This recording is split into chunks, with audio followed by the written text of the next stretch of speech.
Бүгүнкү күндөгү мусулман баш мыйзам менен шариятка кандай түшүнүктүү болуш керек?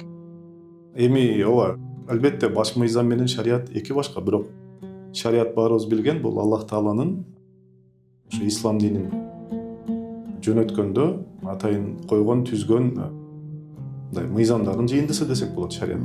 Сиз айткандай баш мыйзам биздеги азыркы светтик өлкөдө жашап аткан укуктук ченемдик актылар деп койсок болот да.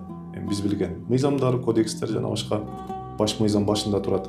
Албетте бул экөө эки башка нерсе, бирок максаты бир.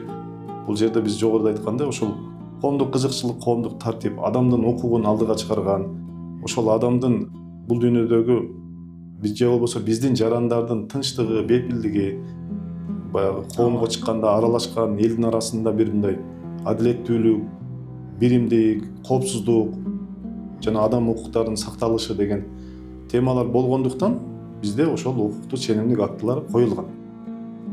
Мындайча айтканда бул экөө эки башка нерсе болгону менен буйруса экөө тең эле.